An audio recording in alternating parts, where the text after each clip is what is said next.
Te cae una como estas, ahorita me platicas, te pones nervioso como arquero. Viene el desborde de León.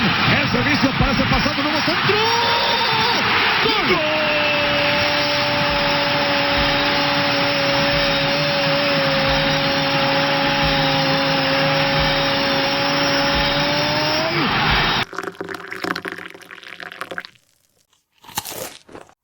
Hello and welcome back to Chai and Biscuits. I know what you guys are thinking. Long time no see, or rather, long time no hear. I'm joined now by Sandy and Abhishek. Abhishek, whose season ended spectacularly with a La Liga title, and Sandy, whose season finished not so spectacularly with a loss in the FA Cup. Hello, guys. Hey guy, hey Rohit, how are you? Hello, Rohit. So, how do you think your season ended? For me, Barcelona's season was, I would rate it at 8 on 10 because we did get our domestic title that we required. Having assembled a newly built team, we set out as a La Liga as our focus and we were able to achieve that. Barring some cup competitions, I think we're on the right path. So I'm really happy and I'm looking forward to how Xavi evolves the team over the summer window. Yeah, all in all, pretty good.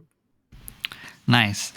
Although I think it's expected that Barcelona or Real Madrid wins the title in La Liga. It's only one of two teams that can actually win it, and if Atletico Madrid wins it, it's a rarity. And Sandy, how do you think your season ended? Uh, I think for United, it compared to last season, much better position. The primary goal was to get back into Champions League, so that was done, and got a cup, a League Cup. We won the League Cup, although slightly disappointed by FA Cup final defeat. But it's okay. Like I think United at least competed, and we didn't lose 6-0 or 7-0 against very good, extremely good City side. But yeah, overall, I think satisfied. Much better than where we were last season. Lot of promise, but a lot is dependent on how the summer transfer goes to, and how the sale of the club goes to, if it happens. Yeah, I agree. I think I understand what you're talking about. City being insanely good at what they do because being on the receiving end in terms of league title. I know for me personally, I think Arsenal did very well to reach second.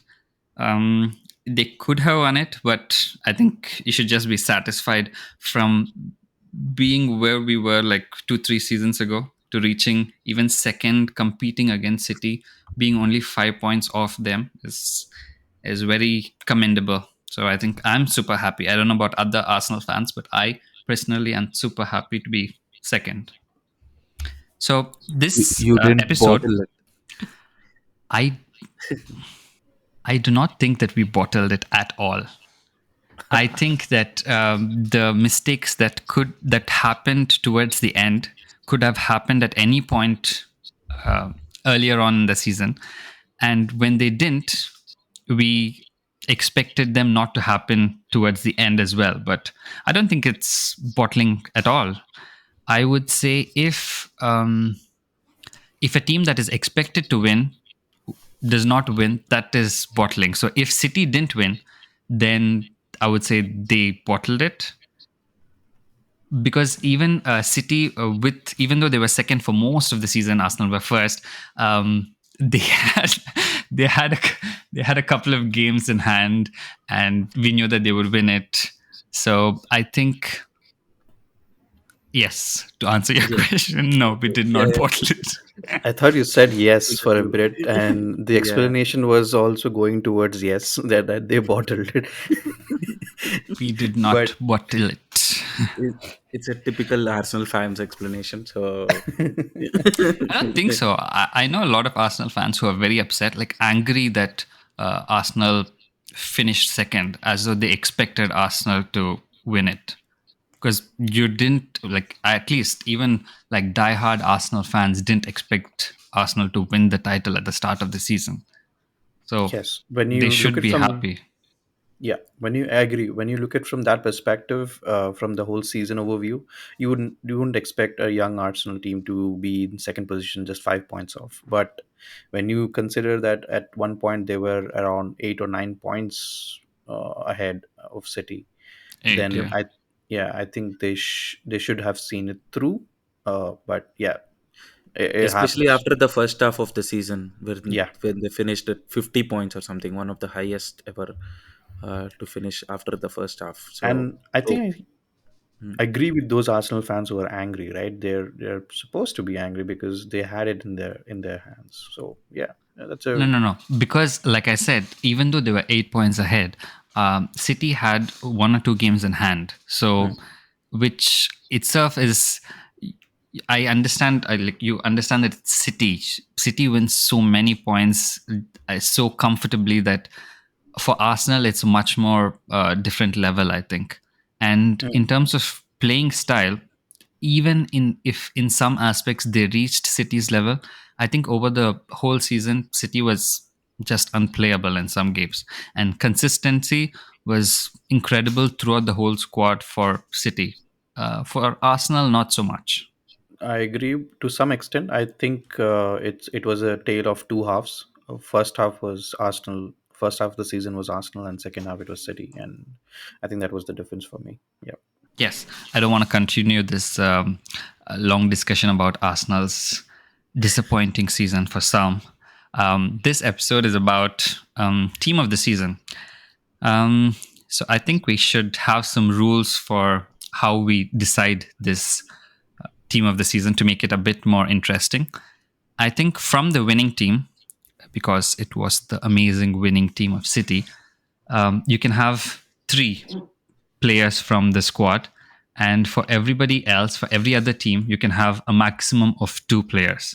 Yep, sounds good to me. so, And also, I would like to add that we have chosen players based off on how they would fit in the team and also how they performed over the season.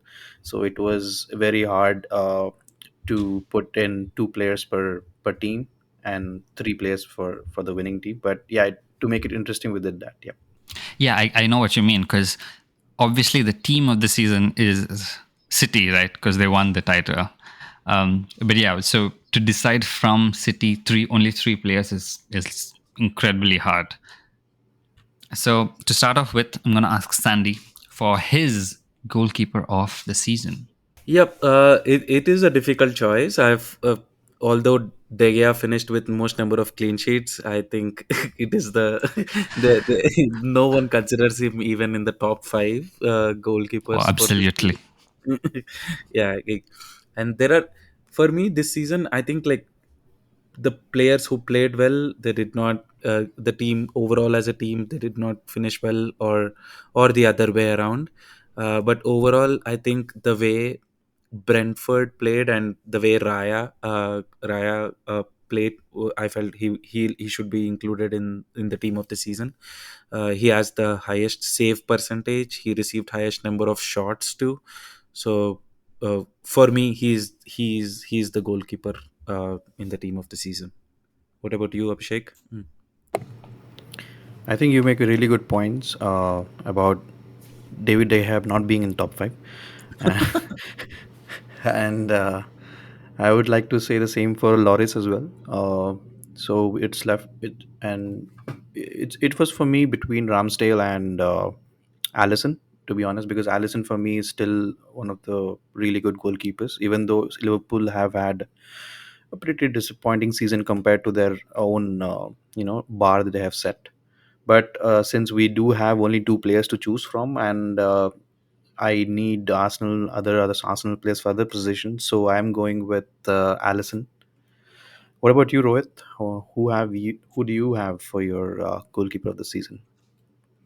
It's very interesting because I literally, so when it came down to choosing my goalkeeper, I had three options.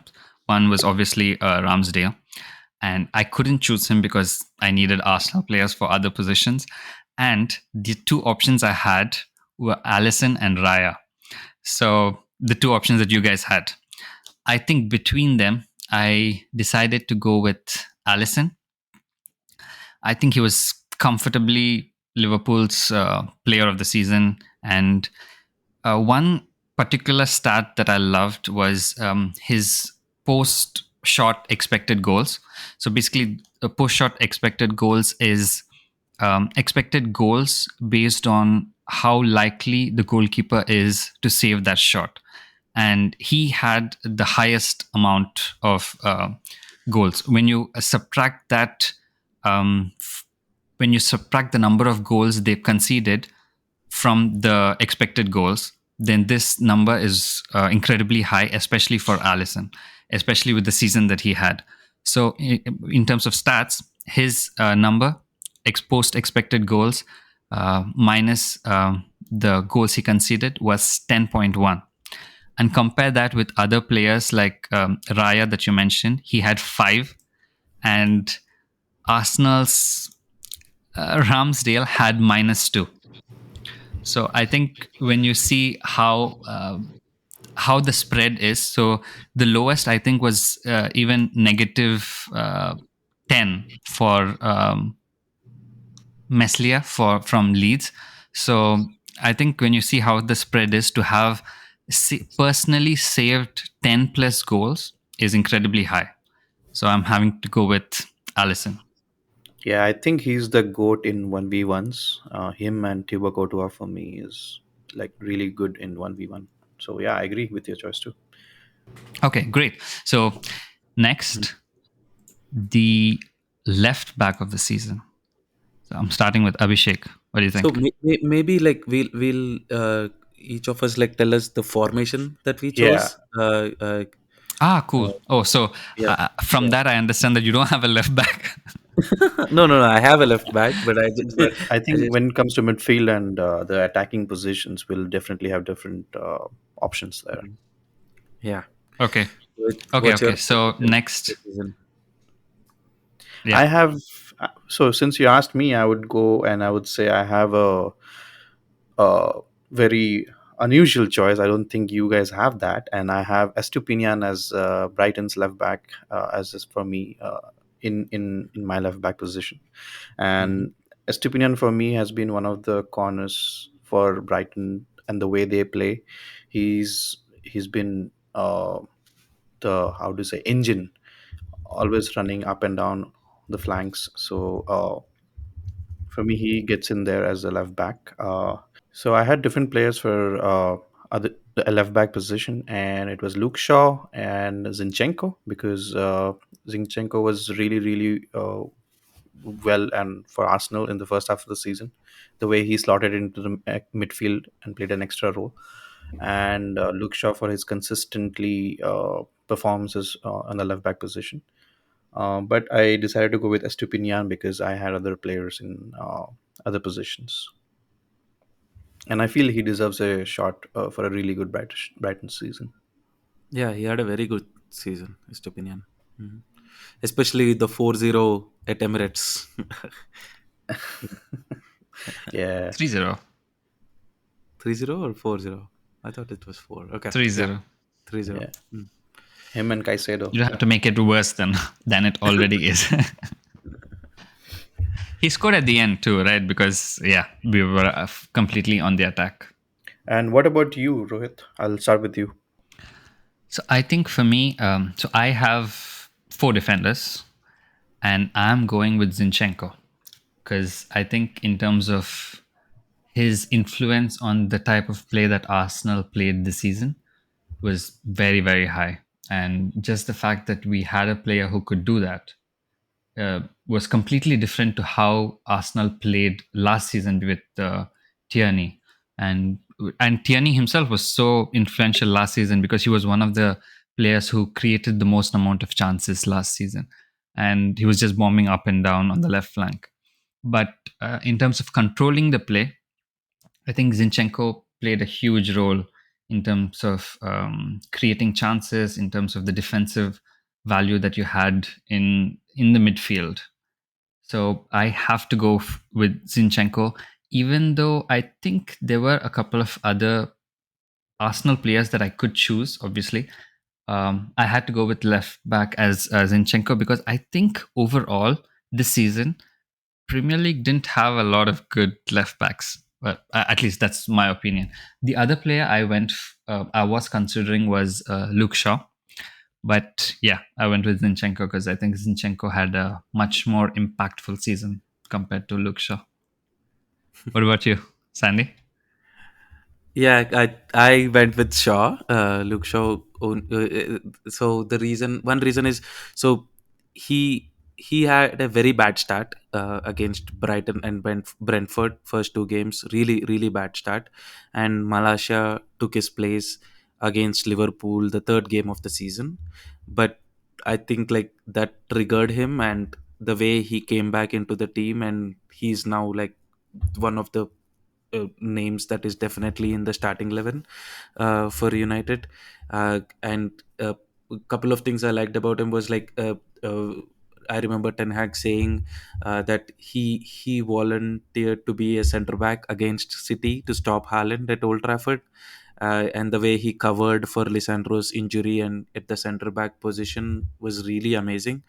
Or else we had to play with Harry Maguire there, and it would not have definitely suited the system. Like, although he might be a good player for England, or but it would not have suited the system. And that and even in the FA Cup final against Bernardo Silva, we know how he played against Alfonso Davies, against uh, even David Alaba at a point against Real Madrid. So he contained Bernardo Silva, I felt, really well in FA Cup final. So that's why for me, Shaw is the left back I'm going with. So next is the centre back. Who do you have in your team, Sandy? Okay, for me the back line is, I'm going with the three in the back, where with same like similar to City, 3-2-2 formation. And for me the first centre back I feel that definitely should be there, although he missed the last half of the season, is Saliba, Arsenal.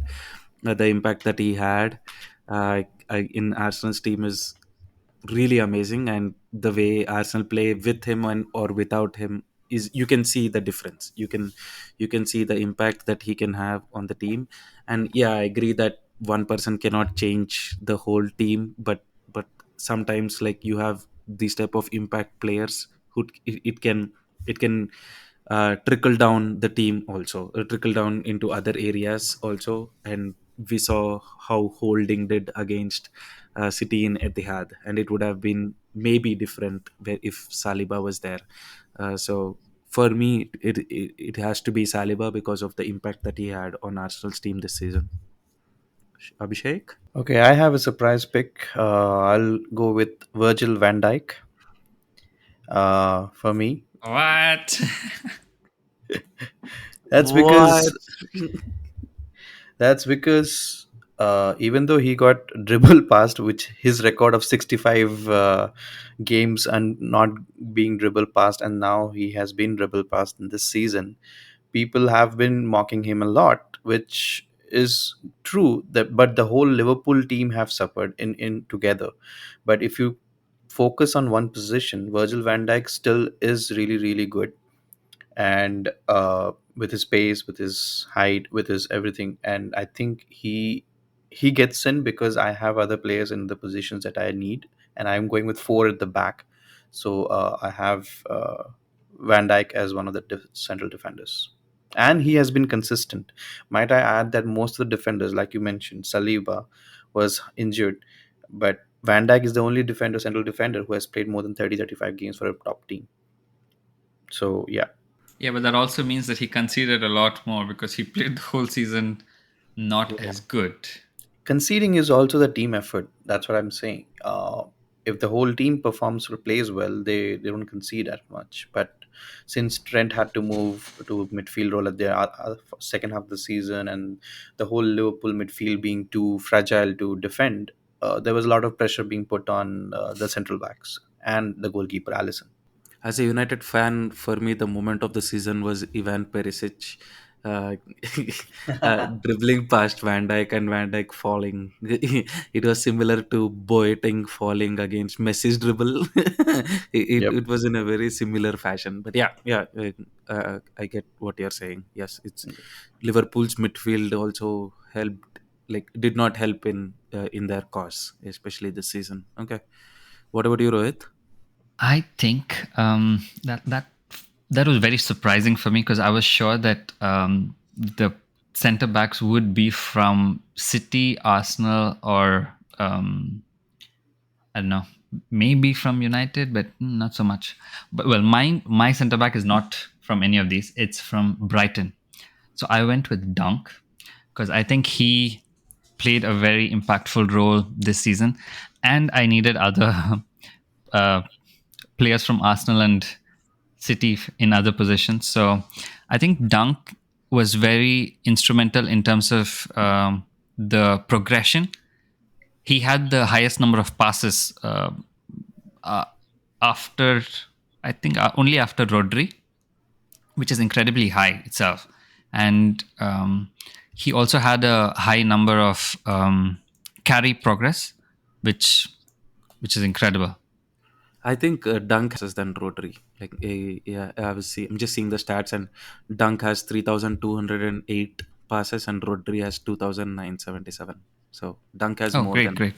number of passes than Awesome. Rodri. So Dunk has the highest number of passes, and he was near the top two in terms of total carry progress as well. So I had to choose him because they, in terms of the play, the that Brighton played, he was very instrumental, and he didn't get the chance to play like this last season, and the fact that Xavi was able to view this quality in Dunk, and he was able to put that into play throughout the whole season was the reason I chose him. So with Dunk, I have Ruben Diaz. I think he was incredible for City. And as much as I wanted to put Saliba in there, I think that his play after the World Cup wasn't as good as before the World Cup, even when he was playing. And his when he was obviously injured, we missed him a lot. But yeah, I had to go with Diaz. I had to go with. I was split between Diaz and Akanji, but I think Diaz had a much better influence in terms of centre back than Akanji because Akanji played a lot in the left back, right back, multiple positions, and I think Diaz's play from the time he won the Player of the Season a couple of seasons ago has only increased. And even though he missed a few games, he was very instrumental in terms of how they played, in terms of um, how much defending they did when they had to fall back, because when you consider the other centre back, John Stones, who moved a lot into the midfield. So when teams attacked them, Diaz was literally the last man standing. And I think that's the sort of role that I want him to play in my team because like I said, Dunk is going to go forward with his ball progression, ball passing, and I want someone like Diaz to be the last man. He's one of those players who's going to fight till his last breath. So that's the sort of player that I wanted. So my centre back pairing is Dunk and Diaz. What about you, Abhishek? I think I'm gonna keep it short because you and I have the same pick. For me, the center back pairing is VVD and Ruben Diaz. Like you said, he has been the last man standing for City, and especially when they move into three center back, which they did for the second half of the season. There have been times when they were caught in counter attacks, and he has been single-handedly, along with Ake, I would like to say, was able to stop those attacks and. More often than not, he was always also the person who would block all the shots that would come in City's way. So for me, Ruben Diaz is the pillar, and yeah, so VVD and Ruben Diaz for me as well. And that was my first City pick, and I think it was your first City pick as well, Rohit. And let's go with Sandy. Who do you have as your pair? Yo, I have Stones, John Stones.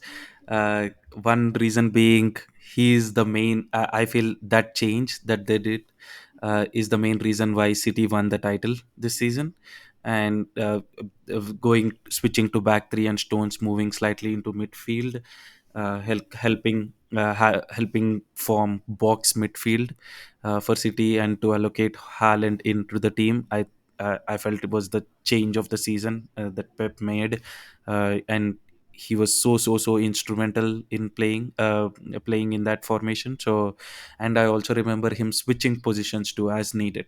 So against Everton, which was a critical game for them at that time, and Everton away, and he played centre back in that game, and the next game he moved into the midfield. The adaptability, the flexibility, and at the same time his positioning, his defensive abilities, his passing things, all the traits that he has. I felt always I thought I'll have Stones in the team because he managed to change the City's course this season. I think I agree with you. It was tough for me as well, choosing between Ruben Diaz and Stones, the English Franz Beckenbauer, and his ball playing ability, which Guardiola saw in his early days, did come into play when he moved into the midfield this season. So yeah, kudos. Yep.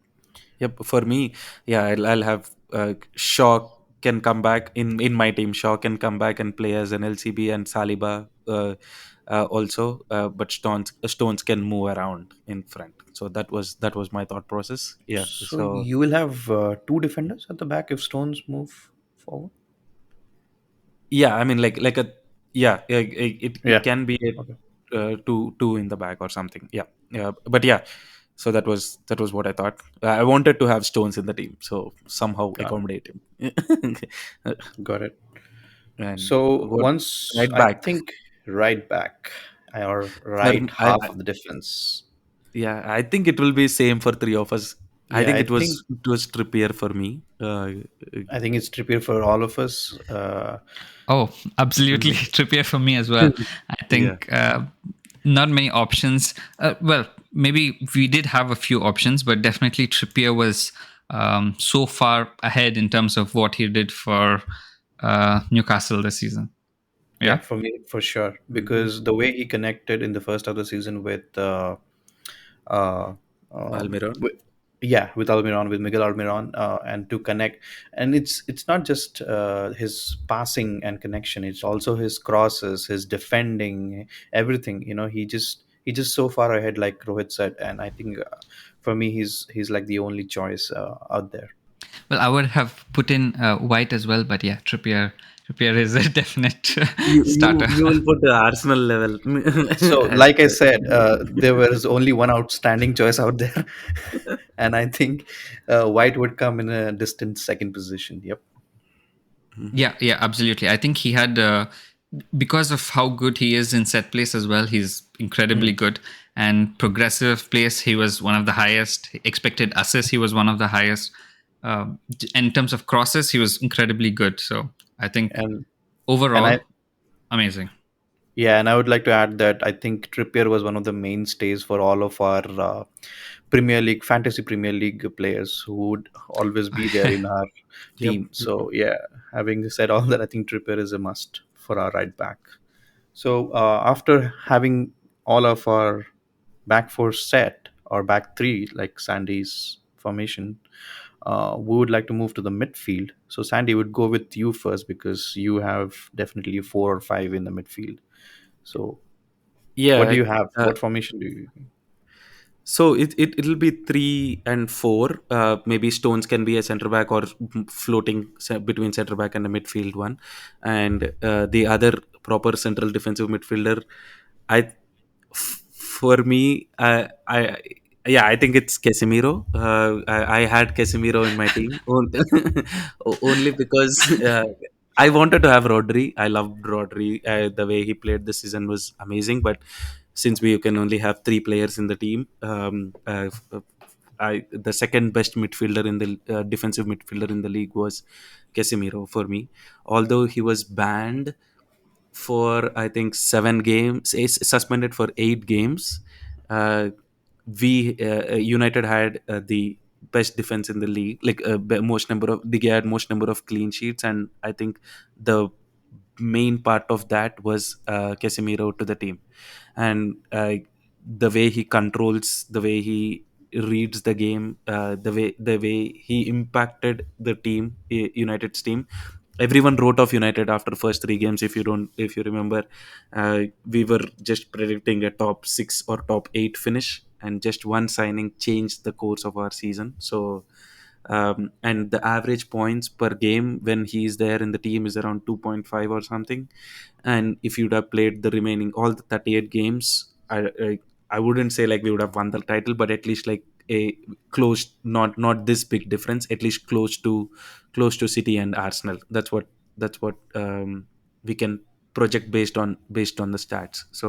Yeah, So I that's I think we I have agree with you Casemiro. because Casemiro has been I like it, like he was already a champion in Real Madrid, and when he joined, I think he brought in that championship mentality with him, champions mentality with him, and he also chipped in with very crucial and important early goals throughout the season, and I think one of them was against Newcastle in FA Cup also. So Mhm. yeah, it was really, I think he was very crucial. But for me, if I would like to say, my CDM position would be Rodri because he has been consistent not just this season but for the past 4 or 5 seasons. For me, and this season he has taken it way beyond his other Rodri seasons that he has had, and not just his passing but when to control the tempo and all, he has become more stable, like Guardiola has mentioned. Like he always wants his pivot to be stable, he doesn't want him to move around a lot, and Rodri used to do that. And I think he has matured a lot in terms of his player development this season, and I think he's going to be in my CDM pick. What about you, Rohit? Oh, I have absolutely the same player and the same reason because I would have picked Rodri, but I couldn't. So I go with Casemiro. I think his impact on United is incredible. Without him, I don't think United would have finished third. Like Sandy said, I think the fact that he was there gave both Ericsson, Fernandez, and the players ahead of him license to go up and down. And uh, because they don't, I don't think they put that much influence in terms of defensive awareness. Just the fact that Casemiro was there changed that for them. And the other players in my defensive midfield were Rice. So I went with Rice because I think he was very instrumental in how West Ham played this season, and I'm expecting him to join Arsenal any moment now. Um, Sure. So that's why you Mm. picked him, or you did you go Yeah. with Casemiro? I'm sorry. So which formation are you going with? Two defensive midfielders? Yeah, so I have two defensive midfielders. I think I would have gone with other players if I felt they had as much influence in what they did. In I think in terms of personal influence, Rice was so far ahead in terms of how he influenced how West Ham played. Even though the whole season West Ham didn't play well, the fact that he was still able to come out of it with his personally with his head held high is shows how hard it is for a team to have such a great player. And the fact that many of um, Europe's best clubs are looking at him shows why he's so instrumental. And I think even the fact that even he has 1 year left on his contract and he's still worth claimed to be worth around 100 million, and Premier League tax. you can't do that for just any player. Well, Yeah, we did that so for Jack price is on Grealish. my, Hmm. and he's at City and he's won the title so twice. So Yeah, and that's why I was saying Premier League tax. But I would like to add that hope this review of your Rice doesn't change if he ends up joining United. conditions apply. S- Good. So, So Sandy, what about you? What's your midfield pairing after your defensive midfield yeah, with Casemiro? What's your eights. formation, by the way, for the listeners?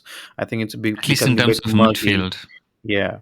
Yeah, it's a box with two Stones and Casemiro, and I have two number eights after that, which will be for me. It is one of them is Kevin De Bruyne, obviously most assists in the season, and uh, the impact that he has in big games. I mean, I don't think like we have to say much about De Bruyne. The impact he's been having in City for the last 7 years is amazing, and the this season especially one thing I liked about him is the way he's showing up in big games, especially Arsenal at Etihad. The two ground finishes that he did, it was that really world class. I don't think like any there is any player in the world that who can do that right now at this moment. So for me, it is De Bruyne is one of the eight. What about you, Abhishek? Well, you know what? I was really want to go for De Bruyne too, but Mhm. like we already have established three players from City, and I think I might go with Gundogan actually instead of De Bruyne, because for me Gundogan is more suited to my four. I mean, the three midfielders that we have. For me, De Bruyne this season has been more of at number 10 than a central midfield player. And in the formation that I play, I'm choosing to go with Gundogan suits in perfectly. And Gundogan for me is the perfect number 8, and I think he's at the top level of his game right now. And it's not just right now. I think for City, he has been instrumental, and I think you would know him very well after the FA Cup final, and also the last season's winning match against Aston Villa, the comeback match, was also all Gundogan. Um, so for me, I'm going with Gundogan instead of Kevin De Bruyne. So just to confirm, you finished your three City players: Ruben Diaz, Rodri, and Gundogan. Yes, Oh, okay, and okay, that's wow. Okay, yeah, what and about it is you? surprising because most would pick Haaland and De Mm-hmm. Bruyne. But So for me, the that's good. mainstays are Rodri and Gundogan. Yeah. The foundation of the team, and you Yes, you you you and want to along go with with. Ruben Diaz. Yep. Mm-hmm. Got it. What about you, Rohit? I went with De Bruyne as well. I think the season he had, even though it wasn't as good as his one of his earlier seasons, he was still top of the assist list. He created the most chances. I think maybe one of the highest chances, and he had the highest amount of expected assists. And I think he this is the highest level um, in terms of number of assists for consecutive seasons. I don't think other players have done it, and the consistency that he has shown is incredible in terms of both goal scoring and assists. The one of the craziest aspects of this season that he showed was his ability to find Haaland. I think the interplay that both of them had together was incredible. Um, I think he provided about half his assists just for Haaland, and he wasn't able to have this connection with any other striker in City's history. So I think that shows how important this connection was this season. So I think De Bruyne is the man for me. Nice. I would have gone with De Bruyne too if Haaland would have been my pick. But the thing is, Mhm. we both need Haaland and De Bruyne together, like you said, for the connection to work. And I think the role that De Bruyne is playing with Haaland, giving that last pass and assists, there's one person who I would, you know, put faith on doing the same kind of role in my team, and he has been doing that consistently for another top team, and that's for me. He also plays as a third midfielder in my team, and that's Bruno Fernandes. And he, yes, Wow. Okay. he has been consistently racking up goals and assists, and also the last man to the last pass provider actually, and he has been very very good at it. So for me, he comes in the third midfield for me, along with Gundogan, Rodri, and Bruno. Nice. I like that you picked Bruno. I didn't pick him, but Obviously. but I love Bruno. Like the way he does playmaking for United, amazing. Amazing. Yep. For me, the third midfielder is Odegaard, as a number eight. So Casemiro will sit behind Odegaard and De Bruyne in my team, and uh, and for obvious reasons, Odegaard has been the most influential player I feel in Arsenal's team from an attacking point of view this season. He controls the tempo. He he is the one who directs the game for Arsenal, and I love that fact about him. The way he improved, like I remember as watching Odegaard with Real Madrid when he was at 16, when he was 16, but he was not that successful there. But from there itself, how he how he changed, how over the years, I think, and now how he's been influencing the games. I felt he should be in the team of the season. So Rohit. Oh, I agree. He's my next pick. So I think my midfield is pretty similar to yours, except that I have Rice, but I have Casemiro, De Bruyne, and Odegaard. So I think Odegaard was the player of the season for me in terms of Arsenal player of the season, and because of the chances he created, because of the chances in the opposition half, because of the assists he had, because he was the highest scoring midfielder as well. Um, I think also the fact that he was the highest scoring midfielder, Arsenal midfielder since Fabregas, shows the level that he has reached. I and when he has a quiet game, I think it shows. And Arsenal also sort of doesn't. They're not able to control the play as well.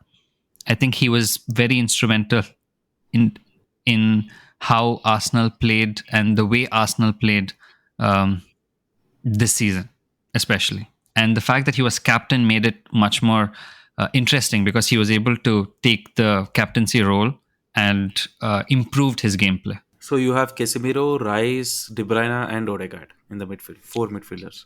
So Yes, I have four midfields. okay, Okay. so Okay. just to recap, you have four midfield, I have three, and Sandy has four. Three itself. I mean, if we consider Stones as a centre back, yeah. Got it. CDM, yeah. Yeah. Yeah. Yeah. So the reason, obviously, all of us chose depending. Clearly, Abhishek definitely chose um, how the team, the structure happens, right? So the reason I chose this is because I felt like Casemiro is going to sit back, Rice is going to be a sort of a progressive passer as well as a ball carrier, and De Bruyne, as you said, has played much more forward this season. So looking at that and how Odegaard played, I thought this is the best structure that to have this season. Yeah, for me, the surprising picks were because of that, because I wanted to make a team which was coherent and structured, not just the favorite picks for the whole season who performed and the superstars. But yeah, Yeah, I was following City's structure, like have balance in the midfield, like have five defenders, Saliba, Shaw, Casemiro, Stones, and Trippier, and then you have De Bruyne and Odegaard as number eights, Yeah. and then I have three in front three. I have a front three. nice. So So front three. So that's your front three. So I have front three, and Rohit has a Rohit, you front have two. front two, Front I two. right? have a front Yeah. too. I Right. think Yeah. it's an obvious one. So let's start with the very, very obvious striker, and it's Gabriel Jesus. No, obviously it's Haaland. Yeah, that was a Yeah. mic So drop obviously, moment.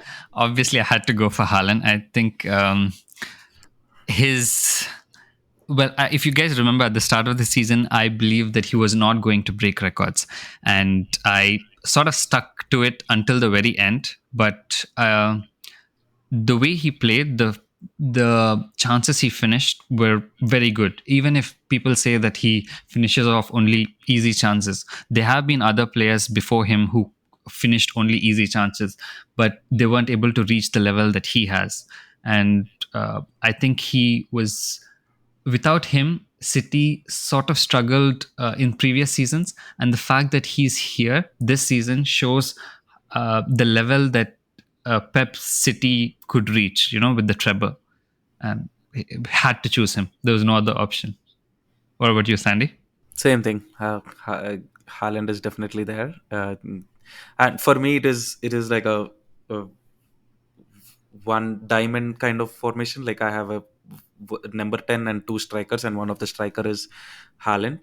I'll tell the number 10 next, but yeah, Haaland obviously, most goals ever scored in a Premier League season, and we thought it is a very difficult record to break, and the effect he had on City's team, and just in the first season, right? You don't even have time, but just in the first season, the way he adapted to the Premier League, amazing, like obvious choice for me. Abhishek. Mm. Well, my all my three city picks were done in the foundational. So I'm going with the other obvious choice, which is Harry Kane. I think Yeah. he has had a very respectable, not respectable, amazing season. Actually, he's almost on course. He did break so many Premier League records, and I think he. If he stays in the Premier League, he will definitely go on to break the all-time Premier League goal scoring record. And this season, if you with respect to this season, if you ignore the robot, which is Haaland, I think Kane has had a very good season. He has single-handedly carried Spurs all throughout the season, and I think he scored around 30 goals. So for me, he will be the one who will be scoring goals and also dropping deep in my team, and he does drop deep better than Haaland. Hmm. And moving Yeah, on to the other. just to finish off about Haaland, I think this season that he has had is so historical that he scored more goals than the players before him who played in the Premier League with 42 games, and the last player in English top flight history who scored more than him was 37, and this was back in 1966 when it was a 42 game season. And the fact that he was able to reach those levels is just incredible. And the number of records he has broken is itself a record, like the most goals within 5 games, within 10 games, most hat tricks, I think. Just incredible. Yeah. So Abhishek, you were going on with the rest of your front three, right? Yes. So the other right winger, I would say it was a tough choice between Salah, but I have another Arsenal pick left, and that's going to be Saka. I play with Saka in FIFA also, and I love the way he plays. And the season he has he's very young, but the way he carried himself in that Arsenal team, taking up the burden of not just attacking and the creativity that comes, it always comes from the right hand side with Odegaard and Saka, and Ben White overlapping or invert runs. Saka has also been very instrumental in defending as well. He has tracked back a lot, and that's what I appreciate, and something that I would want in my team. So I would go with Saka in my right wing position, and I would round it off with my left wing, and that's the top scorer from Manchester United, and the second pick, which is Rashford. So Ooh. I have a front three of all England players: Harry Kane, Saka, and Rashford, leading the line for me. Rashford is an obvious choice because he was on a red hot scoring form for United. Even though he has been inconsistent, but United's only point of scoring and the link Bruno and Rashford have, I wanted them in the team for me as well. So yeah, so that's my team in the front three leading from the England. What about you, Sandy? So I also have Kane as a number 10, and Kane with Haaland and Salah, like was my pick. Uh, uh, so I wanted to have Saka too, but both of my Arsenal players were done with Saliba and Odegaard. So I wanted to have a right winger, and for me, like the next best was Salah. Uh, Same, like he has been, I think, third highest goal scorer in the Premier League, and n- not so promising Liverpool season, but Salah still performed, and uh, they almost caught United in the top four race. So, and Salah was a main player there. So I thought Salah would be there, and Kane, for obvious reasons, and he in a very bad Spurs team, he has 30 goals in Premier League season. So it, 30 goals, scoring 30 in a Premier League season, you obviously have to be in the team of the season. So those are my friend three: Kane, Haaland, and Salah. Rohit? So I finish off my team with Kane. I think both of you guys were right. He was his season was incredible, considering that this was his second 30 goal season, and that's equal to many historical uh, players like Henry, RVP, and only the record breakers were above him. And the reason his season has not been as appreciated is just because of Haaland's incredible season. The season that I mentioned in 1966, when the player scored more goals than Haaland, that was the last time a player who scored more than 30 goals or more finished not in the top six. And the fact that Spurs finished eighth and he still had an incredible season shows how instrumental he was. I think his feat is incredible. Like the fact that he's second in the Premier League goal scoring history is very good. I would not like to look at only Premier League. I would like to look at English top flight football in general. But I think he is in that list as well. Yeah, and I agree with you because having had so many managers, not so many, but two, three managers that Spurs have gone through, with so many destabilization going on inside the club, and the way Antonio Conte set up his team to have that many goals is really going to be hard. And some would say that if you put Haaland in Conte's team, do you think he would get at the number of goals that Kane has been getting? And if you put Kane in City's team, do you think how many goals would he would get? Yeah, that's a good thought. Yeah, that's interesting. Uh, Team of the season season. picks. And interestingly, all the three are s- different. Yes. Quite different. quite quite different. I So think I one went thing we for. can one thing we can do is like post our team of the season in our social media websites, and maybe ask everyone like what they think and what is their team of the season too. So it can be an interesting conversation. Yeah, and Everyone has you'll also different have to picks. follow the same rules that we followed, so that we also know your interesting picks and Yep. some Yeah, choices exactly. that I we think missed it out was a on. Yeah, I think it is a good idea to choose the rules, because if we hadn't, we wouldn't have had players like Dunk and Casemiro in the in the Yeah. starting 11 team of the Yeah. season. I was Mhm. surprised that you picked Casemiro because you had Well, my Partey, you had options exactly. Rodri. Yeah, my only options were Partey and Rodri, and I picked other players in other positions, so I couldn't really go. Yeah, I think other player other players had a much more impactful season. Maybe I feel, yeah, Mhm.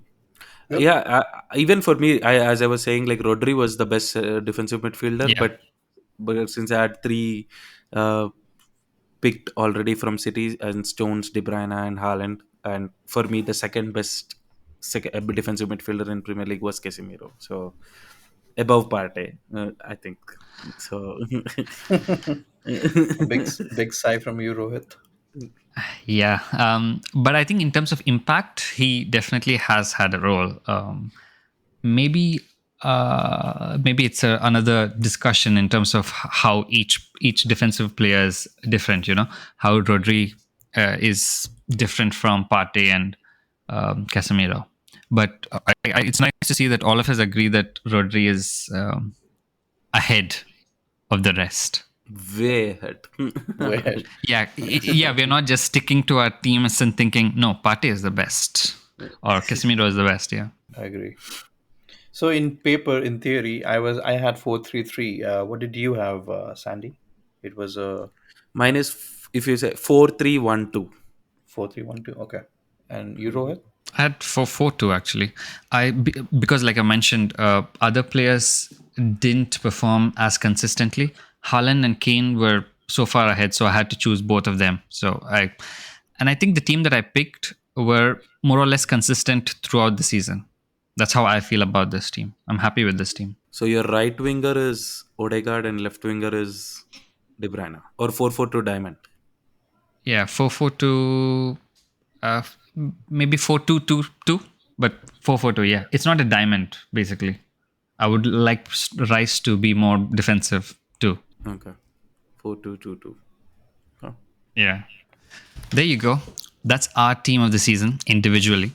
So we have another end of the season, and hopefully we have more episodes for you in the future. I think we have a few in the pipeline. We'll see how it goes. Please follow our social media handles. We go by Chai and Biscuits. See you next time. Take See you care. next See you. time.